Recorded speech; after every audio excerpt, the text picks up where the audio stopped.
Estudio sobre las señales de los últimos tiempos, estudio y conjeturas sobre las profecías, en relación al próximo retorno de Jesús. Dogma de fe yo vi, pero no entendiendo pregunté: mi Señor, ¿cuál será el fin de estas cosas?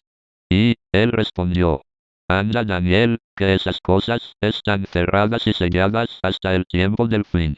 Los malvados no entenderán, pero los que tienen entendimiento comprenderán. Daniel 12,8, por Ernest Beno de Beck, Bro. Este es un libro que debe formar parte de tu vida, porque te preparará para los tiempos de prueba que se acercan y te hará pensar en los altos designios de Dios, con lo que esperamos logres redirigir tu vida y la de los tuyos, y estés preparado para el gran acontecimiento de todos los tiempos: la segunda venida de nuestro Señor Jesucristo. Cristo vuelve a reinar y a restituir al hombre y la tierra a su estado original de gracia y comunión con Dios. ¡Ánimo! Al fin Dios Hijo estará con nosotros, y el poder de la muerte será destruido. Índice, Introducción, capítulo 1, el porqué de este libro, la Biblia. Principio del mal. Sabotaje. Dilema. Anuncio del sacrificio. Plan de salvación. Profecías que anuncian el advenimiento del Mesías. Misión cumplida. Incredulidad del pueblo judío, continuación de la lucha entre el bien y el mal. Frutos y difusión mundial de la doctrina de Cristo. Capítulo 2, señales de alerta. Mentiras ideológicas. Kant, Hegel, Kierkegaard, Darwin, Marx, Freud. Consecuencias funestas. Signos de los tiempos y señales de alerta. ¿Existe una iglesia fiel a Cristo? Falsas sectas y religiones. Falsas alarmas. Capítulo 3, la cuenta regresiva. Israel. Renacimiento de Israel. 3 alianzas políticas. El anticristo y su reino. La destrucción de Babilonia. ¿Bendecirá Dios a América? ¿Qué pueden hacer los cristianos americanos para salvarse? La gran tribulación. La gran apostasía. La abominación desoladora. Ataque e invasión al Estado de Israel. La batalla del Armagedón. Cristo en la tierra. El juicio final. Capítulo 4, errores sobre el final de los tiempos. La opinión de la mayoría del clero católico sobre la segunda venida de Cristo.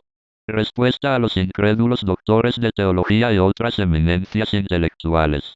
Los errores de las sectas apocalípticas. Descubriendo cómo trabaja el enemigo de Dios.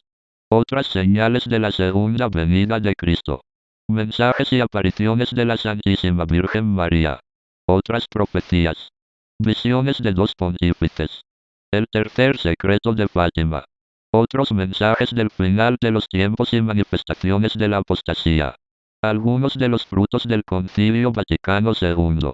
Conclusiones sobre el Concilio Vaticano II. El rompecabezas se va completando, los 3 días de oscuridad, el reino glorioso de Dios sobre la tierra. Conclusiones finales. Recomendaciones. ¿Qué hacer mientras tanto? No tengáis miedo. Lean las señales. Índice. Bibliografía. Introducción. Finalmente la historia de la salvación de la humanidad está por llegar a su fin. Desde la caída del hombre hasta su restauración por medio de la obra redentora de Jesús y su próxima y anunciada segunda venida han pasado varios miles de años, durante los cuales la humanidad ha esperado la restauración definitiva, desde el estado de corrupción y muerte a su estado original de comunión y vida con Dios su Creador.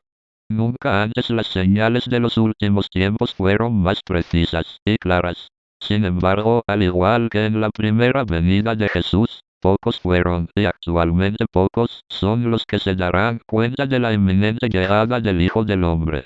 Mucho tiene que ver en este descuido, el trabajo muy bien planificado y sutil del enemigo de Dios, quien desde hace algún tiempo fue enviando y seduciendo a muchas sectas, aparentemente buenas, pero que están al servicio de Satanás, para que anunciasen falsamente y con mucha anticipación su segunda venida, por lo que actualmente este anuncio se encuentra totalmente desprestigiado y pocos creen que esto sea cierto.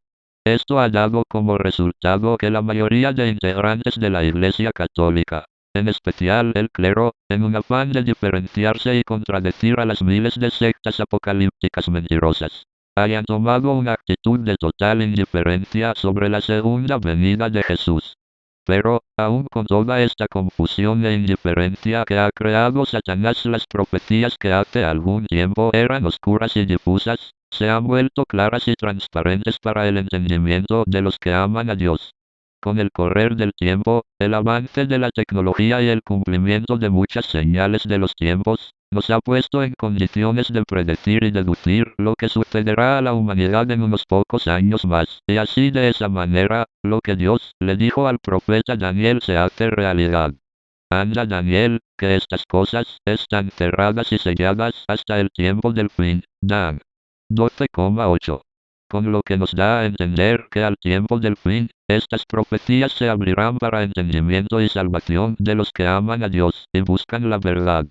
Según las Sagradas Escrituras, poco antes de la segunda venida de Cristo habrán varias señales tanto en el cielo como en la tierra, y habrá acontecimientos, aparentemente normales, en la vida política, económica, social y religiosa de los hombres, encaminadas a conseguir un bien común, pero que en realidad es solo un disfraz que usará el anticristo presentado por Satanás como un grande y carismático líder político, quien en poco tiempo logrará dominar a la humanidad y finalmente proclamarse Dios. La mayoría de naciones de la tierra participarán de estos hechos. Israel, Egipto, las naciones árabes, Estados Unidos de Norteamérica, la Unión Europea, Rusia, serán los protagonistas principales, incluyéndose al final el gigante asiático de la China. Cuando todas las naciones que todavía se encuentran en pie se reúnan para hacer la guerra a Cristo, acusado de ser un intruso extraterrestre que ha osado venir a la tierra anunciándose con gran majestad y gloria y con una gran señal en el firmamento. Este acontecimiento del final de los tiempos escrito en la Biblia es reforzado por otras profecías y eventos contemporáneos, con los cuales aclara y refuerza las profecías descritas cientos de años atrás. Asimismo, existen una serie de señales y avisos hechos por la Virgen María que mencionan que el fin de este sistema político, social, económico y religioso está llegando a su fin, para empezar uno nuevo bajo la dirección y reinado de Cristo Jesús, quien no solo reinará con justicia, sino que la humanidad recuperará sus condiciones y atributos perdidos como consecuencia del pecado. Si desea saber más sobre lo que le depara a usted y a la humanidad entera, sobre la suerte que correrán algunos países como Norteamérica, Israel, Europa y qué hacer para lograr la salvación personal y de su familia, lea esta interesante obra.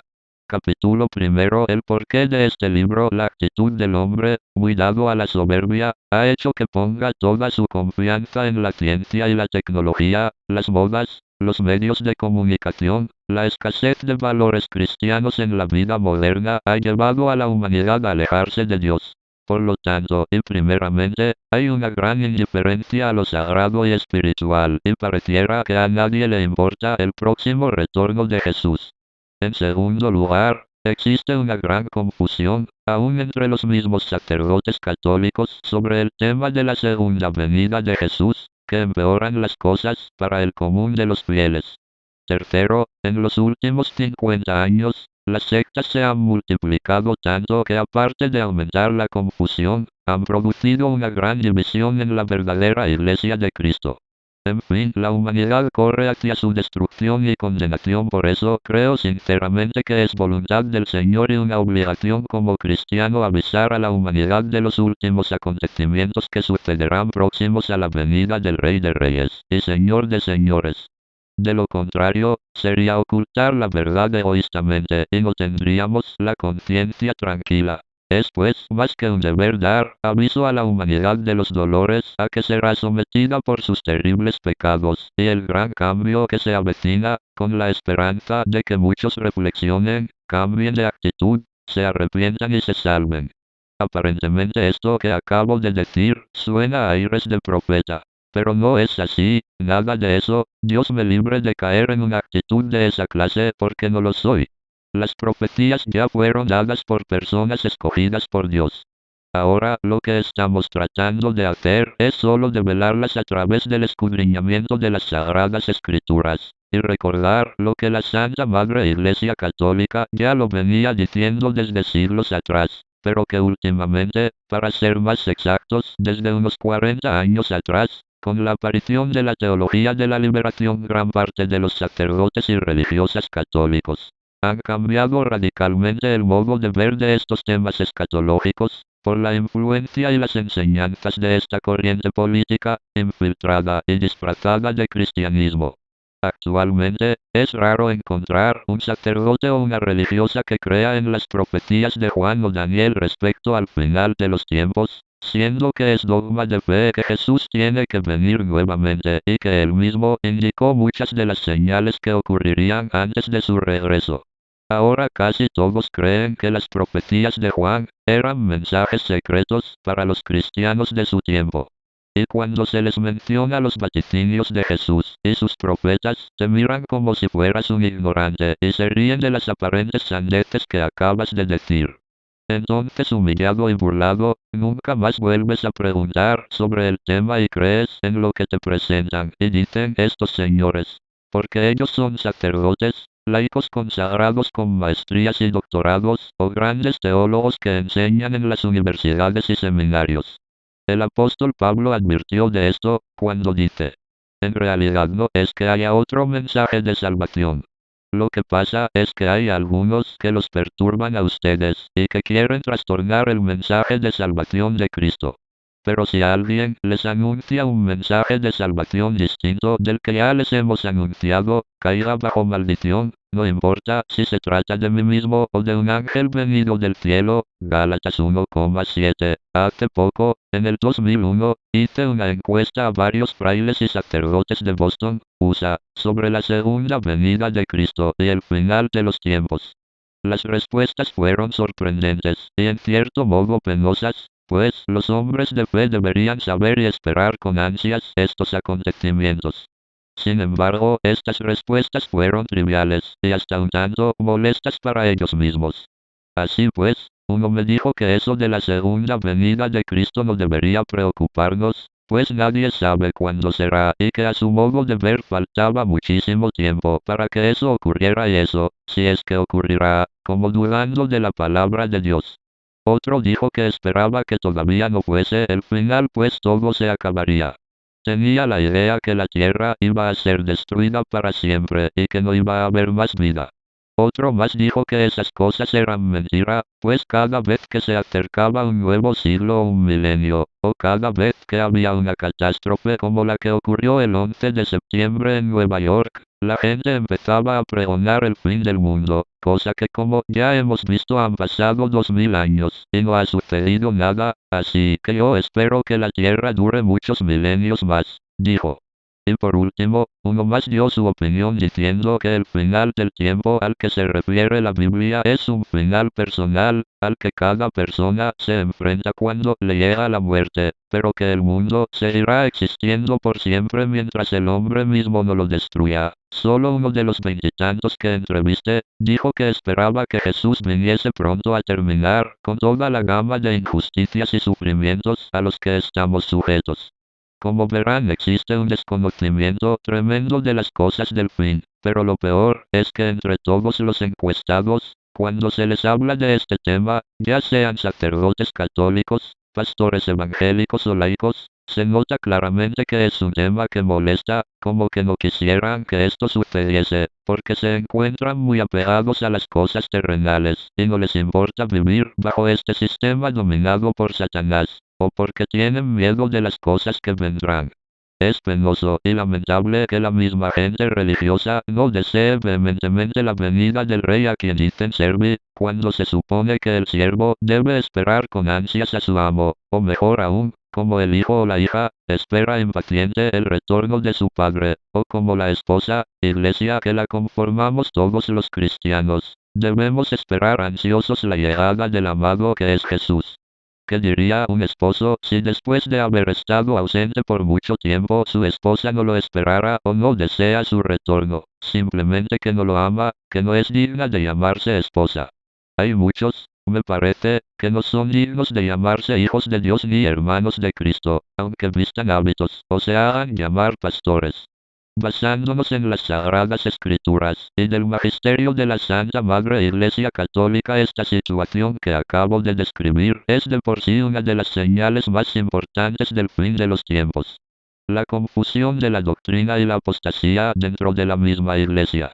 Junto con esta confusión e incredulidad de las profecías, han venido una serie de errores más como 1. Dios no castiga, por lo tanto sigamos haciendo lo que la gana se nos dé. Al fin y al cabo Dios es tan bueno que al final todo nos va a perdonar. 2. No existen los milagros, ni Jesús hizo milagros. 3. La teoría de la evolución es cierta. 4. Los sacramentos no son necesarios. 5. Falta mucho para que Jesús regrese, y eso, sí regresará, y muchos otros más, de las cuales trataremos más adelante.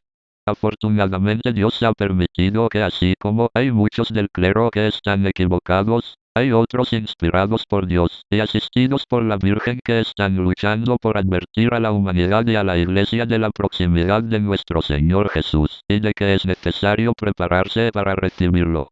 Entre los voceros más conocidos de esta cruzada está el padre Stefano Gobbi, amigo muy especial de su santidad Juan Pablo II, quien ha formado desde hace ya varias décadas los cenáculos de oración, especialmente con los sacerdotes y religiosas devotos de la Santísima Madre de nuestro Redentor. Y muchos otros sacerdotes y religiosas que pasan casi desapercibidos, porque tanto a Satanás y al mundo dominado por él no le conviene que estas cosas se hagan públicas, y es por eso que quienes hablen sobre estos temas escatológicos no son populares ni reconocidos como aquellos que han tergiversado el Santo Evangelio, pero que el mundo los reconoce como grandes pensadores, y continuamente son objeto de incentivos y premios intelectuales.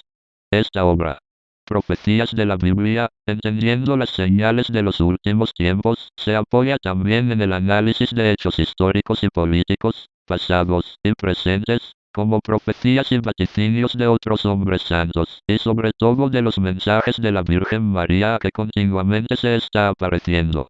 Todo esto nos lleva a las conclusiones lógicas que vamos a dar, pero sobre todo, hemos pedido la luz del Espíritu Santo para que nos guíe hacia la verdad. Creemos que es la voluntad del Señor Jesús hacer recordar a la humanidad que ya es tiempo de que cambien de rumbo, pues la noche avanza, está cerca el día. Ro. 13, 11-14, y que después de todo, estos sufrimientos y catástrofes purificarán a la humanidad, para bien de esta y para la implantación de un nuevo orden social, político y económico, bajo el reinado de Cristo Jesús, nuestro Rey y Señor, donde el hombre será restaurado a su condición original de hijo de Dios, y donde ya no habrá injusticias ni miserias ni sufrimientos como los hay actualmente.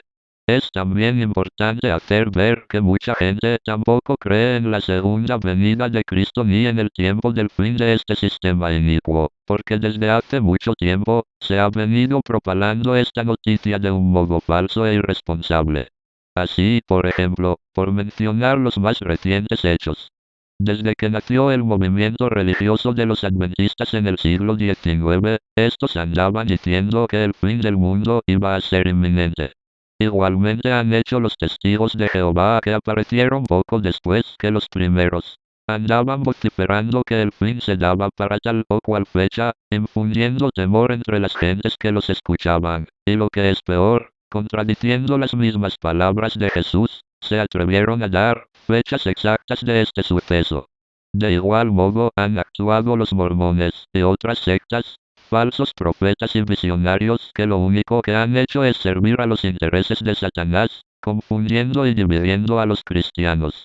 Si analizamos esta actitud irresponsable de las sectas, vamos a llegar a la conclusión que es obra del mismo enemigo de Dios, con la finalidad de sembrar duda y total indiferencia a este importantísimo evento que se tiene que llevar a cabo, pues existe un plan de redención para la humanidad ideado y ejecutado por Dios. Por otra parte, en esta obra también se trata y especula sobre aquellas señales misteriosas, pero claras como la luz del día, que muchos no quieren ver.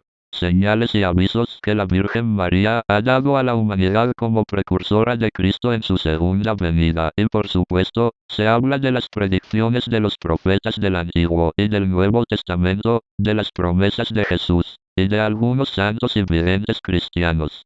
Asimismo, existen señales ya predichas que se darán antes del fin, tan patentes que es imposible ocultar, como el avance del mal en todos sus frentes y aspectos de la vida del hombre. El ataque frontal a la institucionalidad de la familia, a la verdadera iglesia, a los valores morales y éticos. La defensa que se hace a las peores aberraciones y crímenes como el aborto, la homosexualidad, el terrorismo, el materialismo, el satanismo, hechicería y otros males. Todo esto constituye algunos de los aspectos y señales de los últimos tiempos que iremos viendo en el desarrollo de este tratado. De igual modo, no podemos dejar a un lado los sucesos que ocurren en Palestina, pues son de vital importancia para el entendimiento de las profecías que tienen que ver con el futuro de este planeta. La primera parte de este libro es una breve explicación del por qué vivimos en un mundo lleno de maldad, sufrimientos, injusticias, enfermedades y muerte, seguido del plan de redención que Dios ha preparado, para así comprender mejor la segunda, tercera y cuarta parte, cuyos temas tienen que ver más con los sucesos actuales y futuros predichos por Jesús y sus profetas. Quiera Dios que esta humilde obra despierte del letargo, indiferencia y engaño en que se encuentran muchos, y les inculque ánimo y alegría, porque aunque van a suceder eventos muy terribles que provocarán espanto y terror, pronto estará el Señor Jesús aquí en la tierra para cambiar esta forma de vida opresiva y penosa, llena de miserias y sufrimientos, liberándonos de toda influencia maligna. Pues solo cuando Él esté aquí, las bienaventuranzas se harán realidad, los pobres de espíritu heredarán el reino de los cielos, los mansos poseerán la tierra, los afligidos serán consolados, los que tuvieron hambre y sed de justicia, saciados, los limpios de corazón verán a Dios. Mt. 5, 1-12. Espero en el nombre de Jesús, nuestro Señor, que este libro cumpla el propósito impuesto y abra sus ojos a los grandes eventos de los últimos tiempos, pero sobre todo, cumpla con su misión principal de lograr la conversión sincera y total entrega a Jesús, y de trabajar para propagar su santo evangelio para la salvación de las almas. La Biblia, uno de los libros que más se ha leído en el mundo, es la Biblia. Sin embargo, la gran mayoría de gente no le da la importancia y seriedad que se merece. Piensan que las Sagradas Escrituras son simplemente cuentos e historias que formaron parte del folclore judío. Incluso las mismas autoridades eclesiásticas de diferentes denominaciones protestantes cristianas fueron las primeras en dudar que la Biblia sea en verdad la palabra de Dios. Por los años de 1800, de los seminarios teológicos protestantes de Alemania salieron un grupo de escolares bíblicos liberales, llamados de la Alta Escuela Crítica, quienes empezaron a dudar de los hechos históricos de la Biblia. Usando métodos literarios de análisis, sin basarse en la ciencia de la arqueología, rechazaron la mayoría de los libros bíblicos, en especial los de Moisés, descartando los hechos sobrenaturales y atribuyendo estos libros a diferentes autores desconocidos. Todos estos escolares protestantes negaban rotundamente toda manifestación supernatural, dándoles simplemente la categoría de mitología judía. Este tipo de pensamiento se extendió por Europa y América, lo cual ahora ya no es raro encontrar en la mayoría de universidades o colegios a profesores, curas y pastores que enseñan cursos bíblicos y teológicos simplemente como literatura, o postulados políticos y sociales. Muchos de estos hasta muestran hostilidad hacia la aceptación de la doctrina cristiana, y en especial de todo tema que hable de algo sobrenatural y milagroso. Lo que empezó con la Alta Escuela Crítica de Alemania y con las diferentes corrientes de pensamiento que se sucedieron inmediatamente, y últimamente con la teología de la liberación dentro de la Iglesia Católica, han llevado a la humanidad casi al total rechazo de la Biblia como documento históricamente verídico y peor aún como fuente de profecía o predicción del futuro. Irónicamente, la Biblia ha sido desacreditada y descartada por la inaceptación de lo sobrenatural. Sin embargo, por los años 60 del siglo XX empezó a crecer una nueva corriente de pensamiento y creencias esotéricas que ahora gozan de bastante auge. La mayoría de gente acepta y cree en la percepción extrasensorial, espiritismo, brujería, astrología, filosofías y religiones asiáticas, y un sinfín de fenómenos raros. Las universidades y colegios, especialmente de Estados Unidos y Europa, cuentan con sus propias brujas, como también se han popularizado las iglesias de cultos satánicos. La mayoría de grupos de música moderna, especialmente los llamados heavy metal o rock pesado, son fieles devotos de Satán y en su música envían ocultos mensajes al ingenuo público receptivo, incitando al seguimiento de estas abominables prácticas. Lo que está sucediendo con el continuo desarrollo de estas aberraciones, maldades y creencias, tanto dentro como fuera de las mismas instituciones religiosas, no es una mera casualidad. Detrás de todo esto se encuentra un misterioso personaje que trabaja arduamente para desacreditar lo que no le conviene, pero al mismo tiempo mantiene a flote creencias y supercherías que sí le van a servir para sus fines futuros, los cuales ya hemos empezado a presenciarlos. Este ser no quiere un mundo que rechace lo sobrenatural, quiere un mundo religioso, crédulo y supersticioso, porque así podrá sentar las bases para que más tarde sea adorado como un dios en la persona del futuro líder mundial más conocido como el Anticristo. Lindsay, uno de sus primeros pasos, ha sido desacreditar a la Biblia para que sus planes sigan ocultos y no sea descubierto. Él quiere un mundo religioso, pero uno que rechace la relación personal que Dios ofrece a la humanidad a través de Jesucristo. Este personaje de las tinieblas, hasta cierto punto, ha logrado su cometido, de hacer que la mayoría de gente rechace o no le dé la importancia necesaria al libro sagrado inspirado por Dios. Porque es allí mismo donde están revelados los planes que este ser tiene pensado realizar. Pero también ha hecho que muchos que sí creen en la Biblia se fanaticen tanto, se vuelvan idólatras bíblicos, consideren a la Biblia como un oráculo mágico, saquen sus propias conclusiones generalmente erróneas, y creen sus propias iglesias separadas de la verdadera iglesia, lo cual constituye un mal aún mayor con respecto a los que no creen. Actualmente existen más de 21,000 sectas que pululan por el mundo, todas clamando ser las verdaderas. Pero en realidad no hacen más que confundir y dividir a la humanidad, lo cual es un gran logro a favor del enemigo de Dios. Sabemos que Dios es mucho más grande y no dejará a la humanidad desamparada. Al final de los tiempos, el Espíritu Santo derramará su sabiduría sobre muchos, para que todos los de buena voluntad lo entiendan y se salven. Pero, ojo, hay que tener mucho cuidado, pues casualmente de estas promesas bíblicas se aprovechan los falsos profetas enviados por Satanás para confundir y alejar al pueblo de Dios. Tengan cuidado que nadie los engañe. Porque vendrán muchos, haciéndose pasar por mí, y engañarán a mucha gente. Ustedes tendrán noticias de que hay guerras aquí y allá, pero no se asusten, pues así tiene que ocurrir. Mateo 24,5. También, hay muchas personas que creen que la Biblia es la recopilación de hechos pasados, que pueden servir como fantásticas historietas para contar a los niños. Otros la encuentran aburrida y aún sin sentido. Mas esta gente no ve la verdad, pues miran en sentido contrario al que deberían. Miran bajo la perspectiva de un historiador quien solo dirige su mirada hacia el pasado. Pero la Biblia no es pasado, es futuro, y es por eso que la gran mayoría de personas no se dan cuenta del mensaje que encierra el libro sagrado. Por otro lado, la Biblia es misterio. Si bien nos presenta un mensaje, no todos la pueden entender. Por ello es necesario la asistencia del magisterio de la Iglesia, sin confundirse con las enseñanzas de algunos teólogos infiltrados, que hacen de maestros, pero que al final niegan verdades fundamentales que confunden y pierden a muchos. Guardaos de los falsos profetas, que vienen a vosotros con vestidos de ovejas, pero por dentro son lobos rapaces. Mt.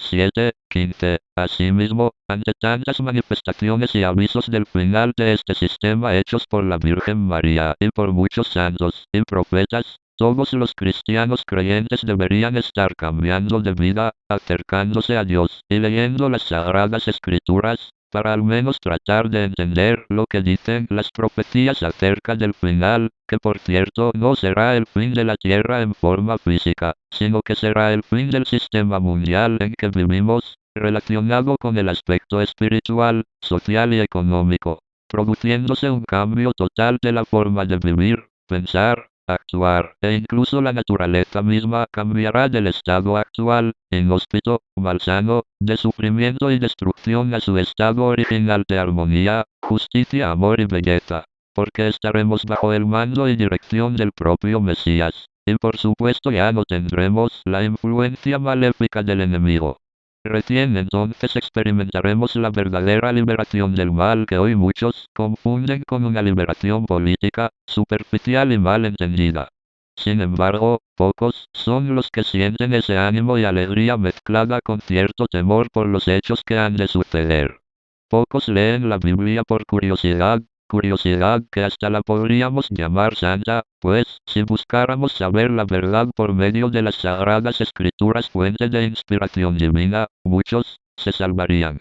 Desgraciadamente, los que buscan saber el futuro, lo hacen por otros medios, por el lado de la oscuridad, a través de horóscopos, brujas, adivinadores y hechiceros que no pueden decir la verdad porque en ellos no puede habitar la luz, y en consecuencia esparcen la confusión y la maldad entre los habitantes de este mundo. La Biblia tiene muchos escritores, pero uno solo es su autor. En los tiempos de su formación, este libro tenía muy poco del pasado, algo del presente, pero casi todo del futuro. Armageddon, Arthur E. Blomfield. Si queremos entender la Biblia es necesario darnos cuenta que su autor tiene un plan para la humanidad, que empieza con el Génesis y termina con el libro de la Revelación o Apocalipsis. El propósito de la Biblia es igual al de un mapa que nos indica el camino y el final de nuestro destino. Si estamos perdidos en el desierto en donde no se ve más que arena o en un bosque donde por la maleza y arboleda todo es confusión, saldremos de allí, siempre y cuando haya algo con que guiarnos. La Biblia es nuestro mapa y nuestra brújula, con ella saldremos fuera de los bosques, fuera de los desiertos que tenemos en la vida, fuera de los océanos tormentosos de nuestra existencia. La Biblia es profecía y su mensaje se centra en la restauración de la humanidad a su estado original, como cuando fue creada y gozaba de la comunicación directa con su Creador. Restauración que se realiza a través del enviado de Dios, Jesús, el Mesías. Todos los profetas hablan de él, del tiempo que vino y nació entre los hombres, de su vida como maestro y de su muerte por los pecados de la humanidad y su resurrección, esperanza de los justos. Pero, también habla de su segunda venida, ya no como el Cordero humillado y sacrificado, sino como el Rey triunfante y glorioso que regresa a tomar posesión de su reino para siempre. También nos habla de aquella mujer, purísima que Dios preparó y destinó como hija suya, esposa del Espíritu Santo y madre del Hijo encarnado.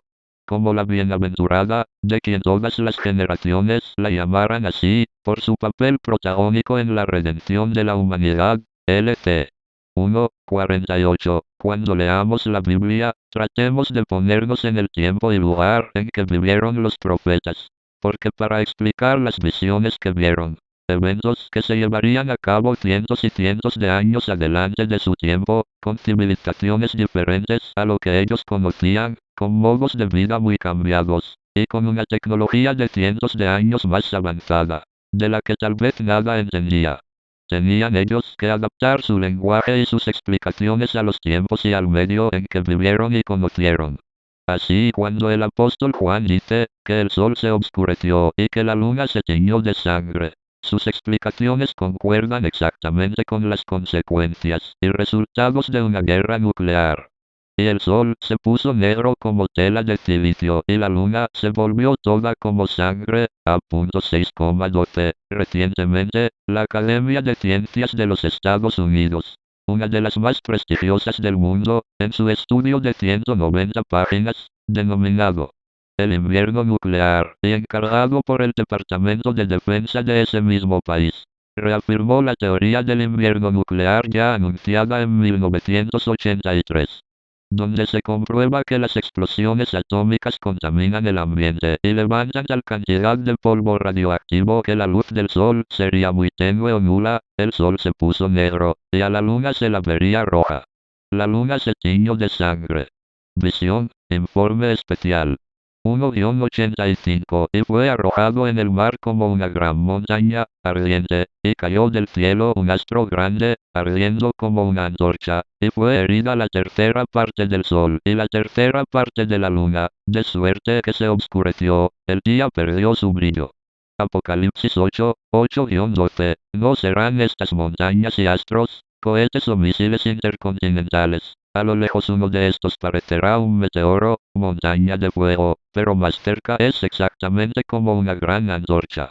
Cuando leamos la Biblia tampoco esperemos entenderlo todo, porque solo cuando esos días se acerquen es cuando las profecías se irán aclarando al entendimiento de aquellos que busquen la verdad de corazón. Y él me dijo: Daniel, cierra el libro y pon un sello en él hasta el fin de los tiempos. Te debes ir, Daniel, porque estas cosas deben mantenerse en secreto y escondidas hasta que el tiempo llegue. Los impíos se irán el mal y ninguno de los malvados entenderán, pero los que tienen entendimiento comprenderán. Daniel 12, 4 de septiembre del 10.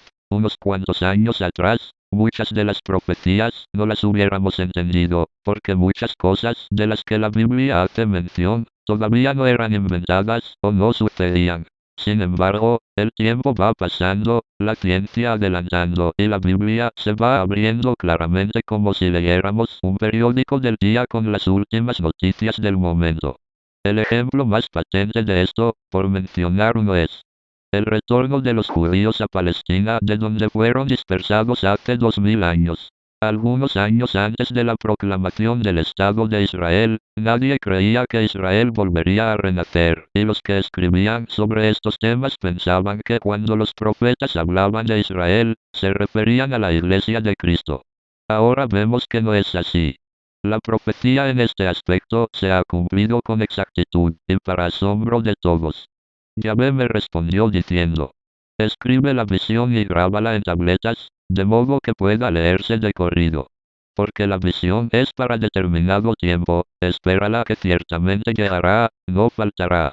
He aquí que sucumbe el que no tiene alma recta, mas el justo por su fidelidad vivirá.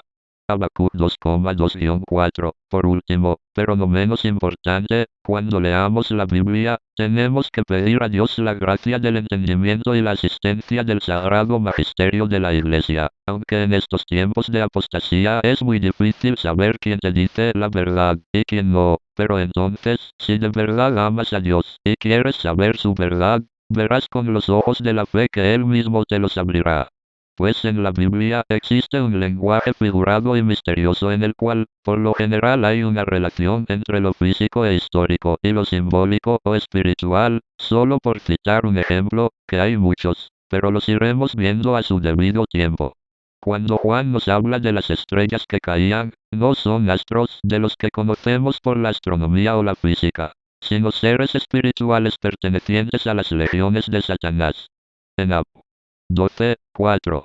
Leemos: y su cola arrastraba la tercera parte de las estrellas del cielo y las arrojó sobre la tierra, y cuando dice, abrir comillas, y he aquí que hubo un gran terremoto, nos está hablando de una gran conmoción moral y espiritual, de una remoción de los valores morales y espirituales como de un caos, así como producen los terremotos cuando después de ellos hay desolación y destrucción. Pero esto no quiere decir que no podría darse el terremoto físico como lo conocemos, y que posiblemente se dé. Luego dice: el sol se puso negro, A.6,12 cerrar paréntesis, ¿qué es el sol en este sentido? Es la luz, el calor, lo que produce vida, alegría, es el símbolo perfecto de Cristo, de Dios nuestro Padre que nos da calor, alegría, luz, amor. Cuando el sol no da su luz, quiere decir que esta luz de Dios no existirá más, porque la humanidad la ha rechazado y ha sido retirado de la tierra. El hombre vivirá en la confusión, equivocación y oscuridad moral, intelectual y espiritual más horrible, como nunca antes había sucedido. De esta situación desesperante se deriva el tercer cuadro de la visión. Y la luna se tiñó de sangre. A.6.12. ¿Por qué la luna? ¿Acaso no es en la noche donde se incrementa el crimen y el mal? Como consecuencia de la falta de la luz de Cristo se incrementará la violencia, la rapiña, la maldad, tanto así que la violencia y la sangre será la norma de vida en aquellos terribles días. Otra cita más que viene a reportar todo lo dicho, está en A.9, 1-2. Y vi una estrella que cayó del cielo a la tierra, y se le dio la llave del pozo del abismo. Y abrió el pozo del abismo, y subió humo del pozo, como humo de un gran horno, y se oscureció el sol y el aire por el humo del pozo. Como verán, son las fuerzas infernales salidas del infierno las que oscurecerán el entendimiento de los habitantes de la tierra. El principio del mal. Para entender el contenido de este libro, es necesario que nos remontemos, vale decir, al principio de los tiempos, o al menos hasta aquellas lejanas épocas de las que tenemos pocos datos, pero sí, muy reveladores y valiosos como para quedar convencidos que por aquellos sucesos pasados es que vivimos con un sinfín de dificultades y sufrimientos, acosados por las enfermedades, imperfecciones, un sinnúmero de males, y por último atacados por la muerte, consecuencia de los errores de nuestros antepasados. Algunos creen que Dios creó al mundo en 6 partes, separadas por largos periodos de tiempo. Otros creen que Dios simplemente separó diferentes estados de evolución hasta llegar a hacer el mundo que hoy conocemos. Cosa que no se niega ni se afirma que Dios haya creado el universo en etapas, cualquiera que haya sido el orden y la forma de la creación. Lo cierto es que el mal empezó cuando el universo ya estaba creado y posiblemente cuando Dios recién tenía en mente crear al hombre y hacer de él su obra maestra. En Job 38,4 parece indicar que Dios creó el universo actual antes de la sublevación angelical, pero antes que el hombre fuese creado. ¿Dónde estabas tú al fundar yo la tierra? Son las palabras que Yahvé le dice a Job por haberse atrevido a juzgar al Señor en su terrible desesperación. Así como diciéndole, ¿acaso había hombres cuando yo hice la tierra? Luego continúa describiendo los magníficos y portentosos hechos de la creación. Mientras Yahvé hacía todas estas maravillas, los ángeles, arcángeles y potestades que había en el cielo le aclamaban, aplaudían, cantaban y se regocijaban ante tales portentos, prodigios y demostraciones del poder divino. Lo cual indica que para ese tiempo en que Dios creó el universo, había entre ellos una total armonía. Indícamelo si tanto sabes. ¿Quién determinó sus dimensiones? ¿Quién sentó la piedra angular? Entre las aclamaciones de los astros matutinos y los aplausos de todos los hijos de Dios.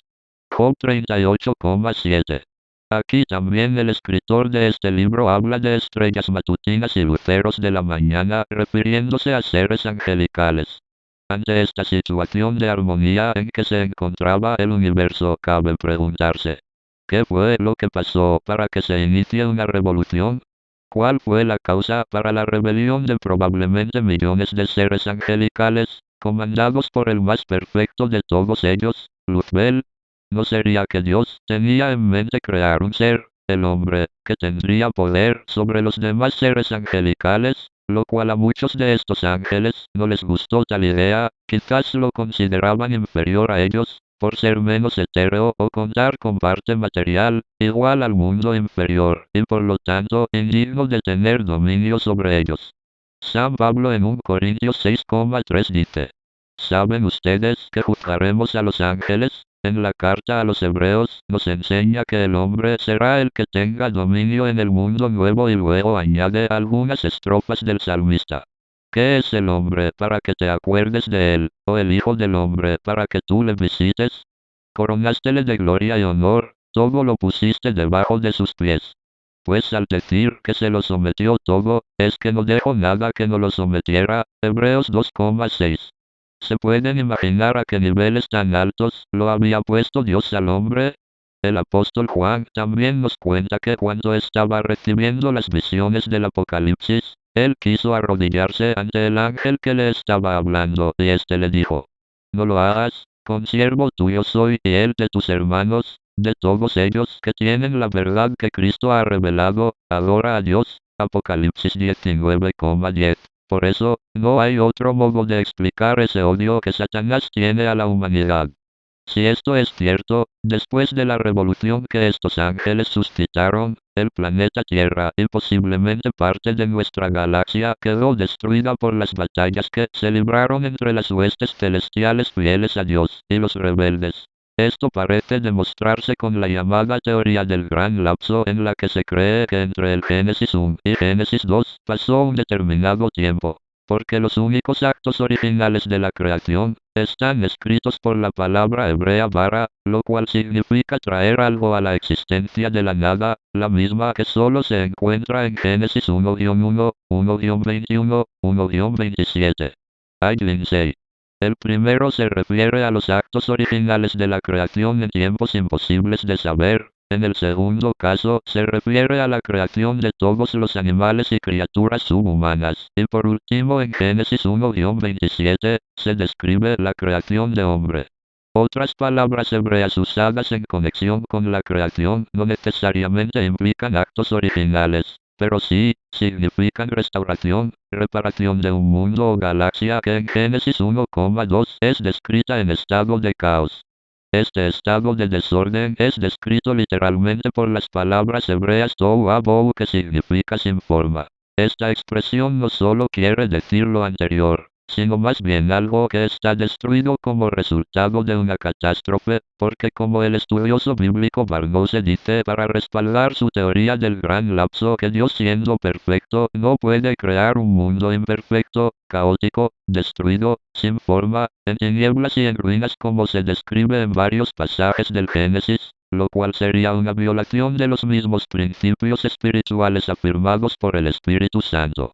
Una fuente no puede dar a la vez agua dulce y amarga, Santiago 3:11. Por eso, es muy posible que después de la restauración de la tierra, recién fue creado el hombre, conforme al plan que Dios tuvo pensado hacer antes que suceda la rebelión de aquel ángel que se creyó con derecho a contradecir a su hacedor, y lo que es peor, de pensar y creer que era igual o más que Dios.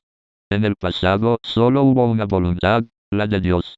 Había armonía y santidad, el mal no se conocía, hasta que el orgullo y soberbia de un ángel hizo que el universo se divida en dos, y desde entonces el mal fue un hecho. Pero, ¿qué datos tenemos, o cómo sabemos de este desgraciado evento? En Ezequiel 28:12 se menciona a un misterioso personaje denominado el príncipe de Tiro.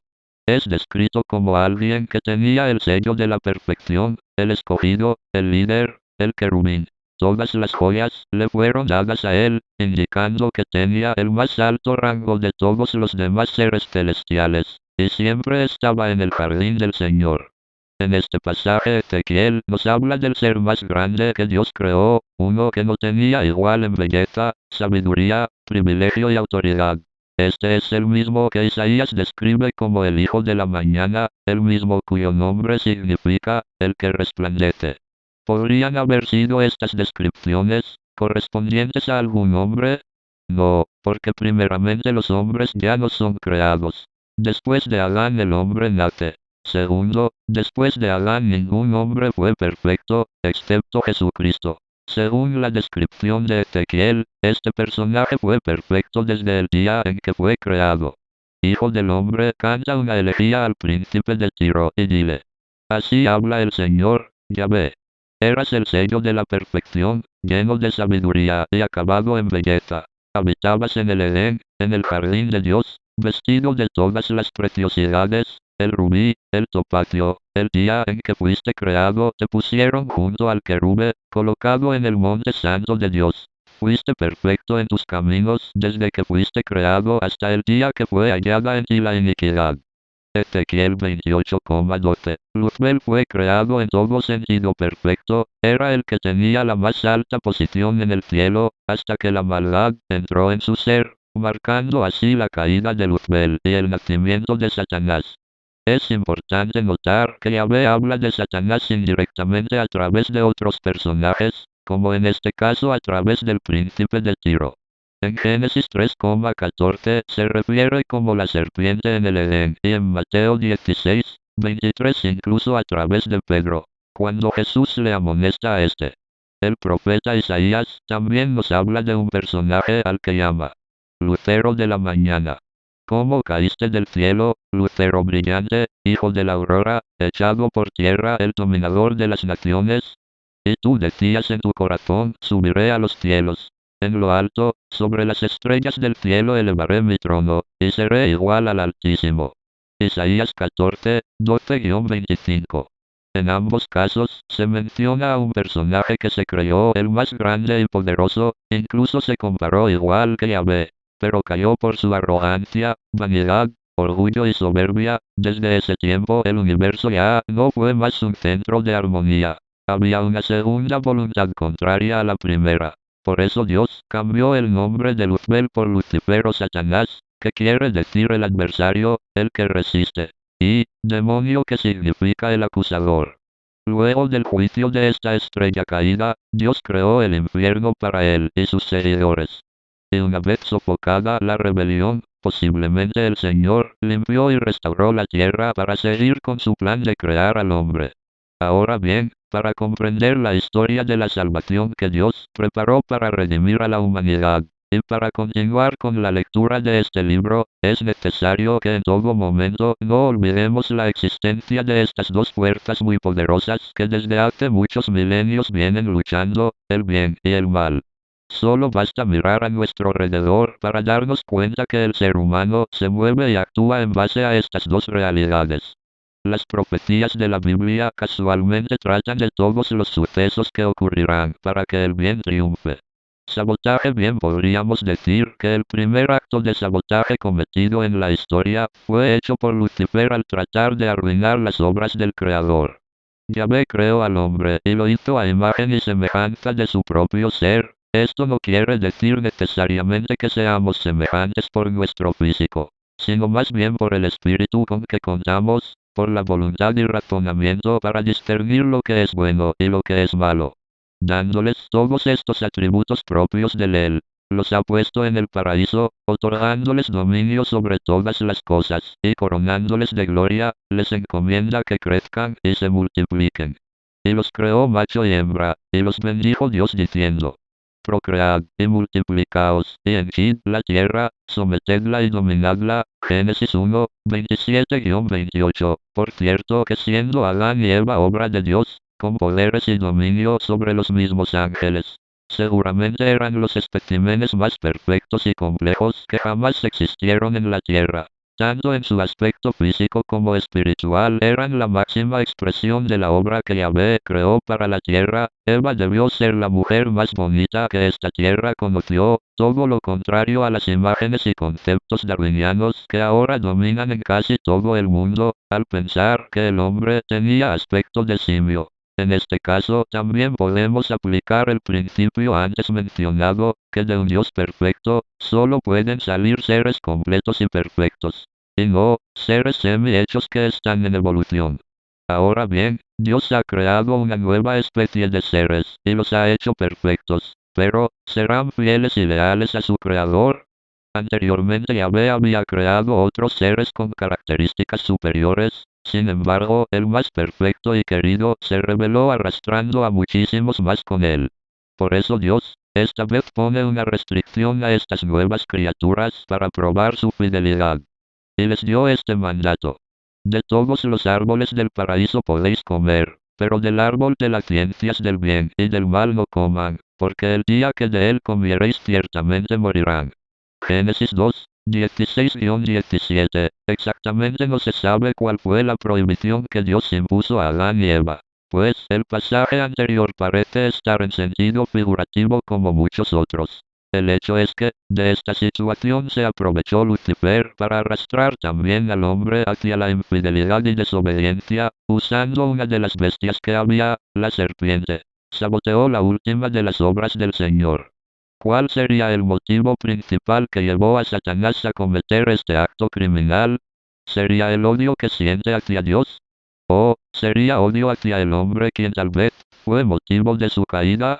¿O tal vez solo quería acusar al hombre y hacer ver a Dios que lo que había creado no había sido fiel? Por lo tanto, no solo él había sido desobediente. Tal vez con eso quiso aliviar su culpabilidad, y trató de justificarse a sí mismo. A la vez que con ese odio, sumía otra vez parte del universo en el caos y destrucción. Es asombroso cómo la Biblia presenta y explica las verdades en forma simple y comprensiva, como en el caso del inteligente pero criminal ataque que Satanás emprendió contra los primeros padres. Las tentaciones a que fueron sometidos caen en las principales categorías que abarcan las áreas de la existencia humana, como son, en lo físico, espiritual y emocional. Antes de lanzar su desastroso ataque, Satanás observó y estudió la situación existente en el Edén y decidió empezar el ataque por el flanco de Eva. ¿Por qué precisamente Eva? ¿Por qué no escogió a Adán? Porque la mujer por su naturaleza es más accesible, más abierta a escuchar y fácil de convencer. Una vez persuadida, ésta se encargaría de arrastrar también al hombre, quien por los encantos y habilidades de su compañera caería también en tan terrible desobediencia. La serpiente dijo a la mujer: ¿con qué os ha mandado Dios que no comáis de todos los árboles del paraíso? Y respondió la mujer a la serpiente: del fruto de los árboles del paraíso comemos, pero del fruto del que está en medio del paraíso nos ha dicho Dios: no comáis de él, ni lo toquéis siquiera, no vayáis a morir. Y dijo la serpiente a la mujer: no, no moriréis. Es que sabe Dios que el día que de él comáis se os abrirán los ojos, y seréis como Dios, conocedores del bien y del mal. Vio pues la mujer que el árbol era bueno para comerse, hermoso a la vista y deseable para alcanzar por él sabiduría, y tomó de su fruto y comió, y dio también de él a su marido, que también con ella comió. Génesis 3, 1-6. La artimaña que más éxito le ha dado a Satanás en sus malvados planes es el de contradecir las palabras del Señor, retando sus mandatos y sembrando la semilla de la duda. Esto trabajó muy bien en el paraíso y desde entonces lo ha usado continuamente a través del tiempo. De los versos bíblicos antes leídos se puede deducir que la primera treta que el enemigo usó fue el de crear la duda de lo que Dios había dicho. Atacó la fe de Eva haciéndola vacilar e infundiendo recelo contra el Señor. Luego de haber contradicho los mandatos de Dios, recurrió a la característica sensual de la mujer para avivar ese apetito por el fruto prohibido. Una vez perdido el respeto y temor hacia el Creador, Eva se dejó arrastrar por el deseo y la pasión, y finalmente, el enemigo remató atacando el aspecto emocional, haciendo aparecer los bajos sentimientos del orgullo y la soberbia. Vio pues la mujer que el árbol era bueno para comerse, deseo carnal, hermoso a la vista, apetito y pasión que entra por los ojos, y deseable para alcanzar por él sabiduría, desorden de poner la confianza en la sabiduría mundana y las ciencias, antes que en las palabras de Dios.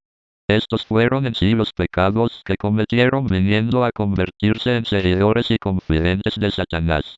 El dilema: Adán ha desobedecido a su Creador. En vez de serle fiel, ha preferido seguir los viles consejos del demonio y ha cometido no solo el pecado de desobediencia, sino también el horrible pecado de la soberbia, la misma falta de Satanás de querer ser igual que Dios. Desde ese momento se rompió toda relación personal que había con el Creador. La misma naturaleza se tornó violenta y agreste contra el hombre y empezaron las enfermedades, sufrimientos y muerte. Muchas personas se preguntan: si Dios es todopoderoso, ¿por qué creó criaturas que lo iban a traicionar?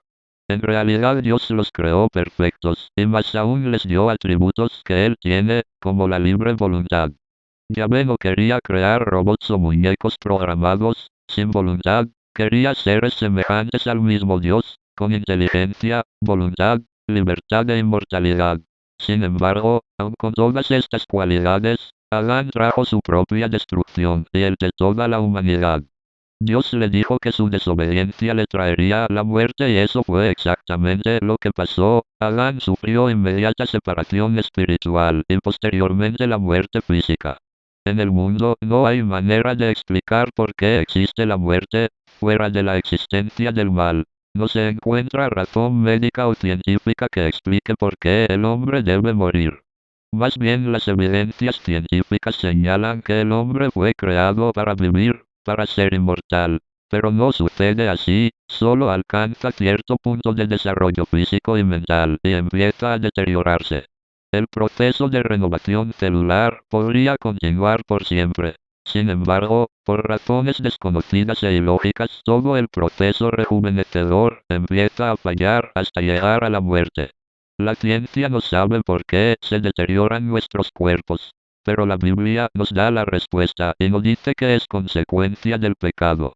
Por un hombre el pecado entró en el mundo, y la muerte por el pecado, y así pasó a todos los hombres. Romanos 5,19. En este punto de la historia humana nos encontramos con que el Señor se encuentra ante un dilema. Su inherente naturaleza de absoluta justicia demanda la muerte y destrucción del pecador.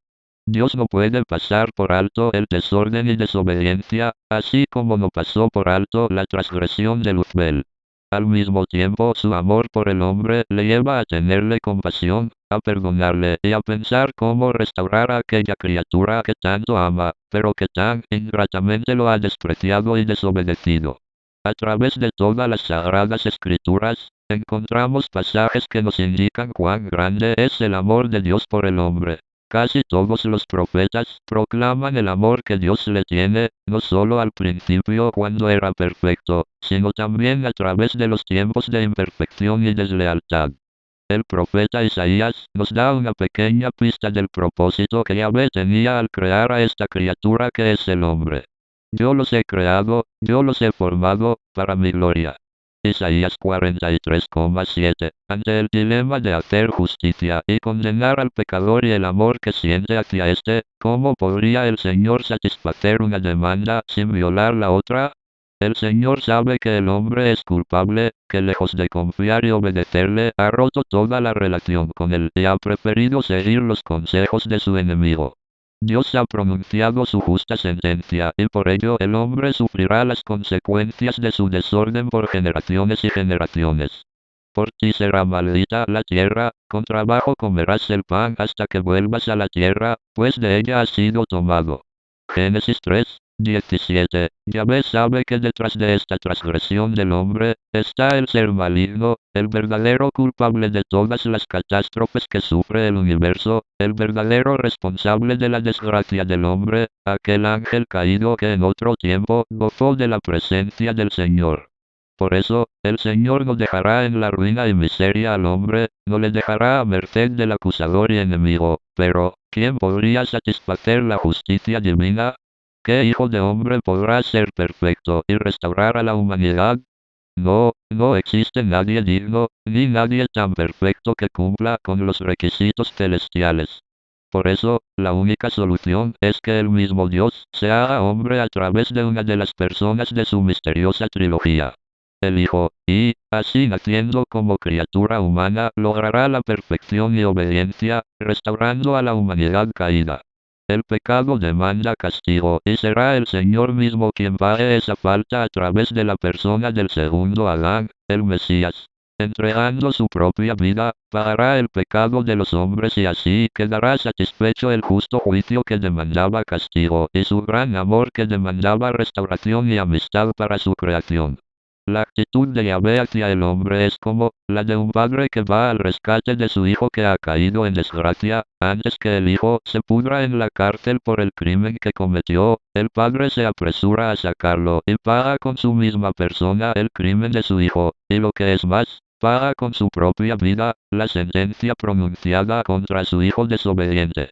Aun antes que Adán y Eva hubiesen sido expulsados del paraíso, Yahvé ya había concebido su plan de ataque contra el enemigo y su plan de redención para el hombre. Pongo perpetua enemistad entre ti, el demonio, y la mujer, entre tu linaje y el suyo, este te aplastará la cabeza, a alguien del linaje de la mujer, y tú le acecharás el calcañal. Génesis 3:15. El plan de redención es claro, alguien nacido de mujer aparecerá en el escenario humano y destruirá los trabajos del demonio. La Biblia en sí es la historia de la humanidad en dos partes. La primera es la historia del mal, que hizo al hombre caer y apartarse de Dios. Y la segunda parte, la historia de la salvación o el camino que se le abrió al hombre para que retorne a su Creador. El anuncio del sacrificio antes que Adán y Eva fuesen expulsados del Edén, Dios compasivo y clemente, encontró la manera de que el hombre tuviese alguna clase de relación con él, y para enmendar sus faltas, sacrificó un cordero con cuya piel los vistió.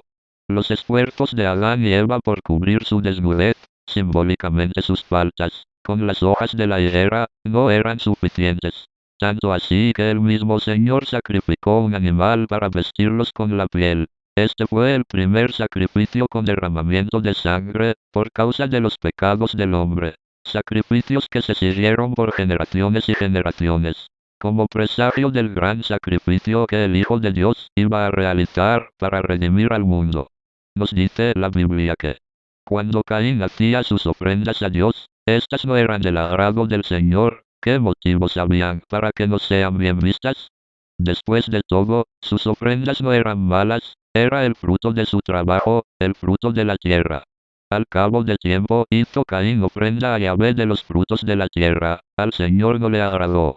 Caín enfurecido andaba cabizbajo, y Yahvé le dijo, ¿por qué estás enfurecido y por qué andas cabizbajo? ¿No es verdad que si obraras bien andarías erguido? Génesis 4. Tal vez la ofrenda en sí no tenía nada de malo, pero sí la actitud de Caín, porque con sus ofrendas, negaba y no aceptaba que el pecado había separado a Dios del hombre. Caín negaba la necesidad de reconciliarse con Dios a través de un sacrificio cruento, negaba que fuera necesario que alguien muera por los demás. Negaba que la tierra estuviera maldita e insistía que el fruto de la tierra y de su trabajo debería ser aceptado por Dios. Por otro lado, Abel, hermano de Caín, ofrecía como ofrenda un cordero con el cual confesaba y creían que el pecado era la causa de la separación, Dios, hombre. Como consecuencia, la muerte era el castigo merecido. Que los sufrimientos que el hombre experimentaba eran justos, y por último afirmaba que el Señor había provisto un camino de redención a través de la sangre del Cordero. La sangre del Cordero era la diferencia vital entre estas dos ofrendas. El plan de salvación, la espera del Salvador, empezó prácticamente desde que nuestros primeros padres escucharon las sentencias de condenación y el plan de salvación que Yahvé pronunció en el paraíso. Es muy posible que Eva haya tenido la esperanza de que uno de sus hijos iba a ser el Salvador prometido, pero como sabemos no fue así. El tiempo pasa y el mundo se encuentra en manos de Satanás. La humanidad vivía sus peores momentos desde que fue creada. La mayoría de hombres viven como animales. El desorden, caos, inmoralidad y el mal en general imperan, exactamente como el maligno deseaba. El nivel de degradación es tal que muchos pueblos llegaron al colmo del canibalismo y otros a los sacrificios humanos dizque para aplacar la ira de los dioses. Con estos sacrificios inmundos y abominables, Satanás quería remedar e injuriar al gran sacrificio que sabía tendría que darse en un momento de la historia. El Señor Yahvé, arrepentido de haber creado al hombre, desea exterminarlos por completo. Pero, eso sería darle gusto al maligno. Felizmente hay un hombre justo que no se ha manchado como el resto, él servirá para empezar de nuevo. Viendo Yahvé cuánto había crecido la maldad del hombre sobre la tierra y su corazón, no tramaba sino aviesos designios todo el día, el Señor se arrepintió de haberlos hecho y haberlos puestos en la tierra, y el Señor dijo: voy a exterminar al hombre que cree de sobre de la tierra. Pero Noé halló gracia a los ojos de Yahvé. Génesis 6. Luego la descendencia de Noé repobló la tierra, hasta que después de muchos años, el Señor encuentra a otro hombre justo, Abraham, y decide separarlo del resto de la humanidad, y valerse de él para más tarde formar un pueblo que sirva de base para su plan de salvación. Dijo Yahvé a Abraham: aléjate de tu tierra, de tu parentela, de la casa de tu padre, a la tierra que yo te indicaré. Yo te haré un gran pueblo, te bendeciré y engrandeceré tu nombre, y será una bendición. Bendeciré a los que te bendigan y maldeciré a los que te maldigan. Y en ti serán bendecidas todas las familias de la tierra. Génesis 1:2.2. El Señor cree que es absolutamente necesario que el hombre que ha escogido, Abraham y su descendencia, permanezcan completamente aparte de los otros pueblos y naciones, para evitar las malas costumbres, y en general la corrupción y oscuridad que hay en la humanidad. Por eso les ordena la ejecución de varios ritos, leyes y costumbres que mantendrían la unión entre ellos y la separación de las demás gentes, hasta que el tiempo sea propicio y,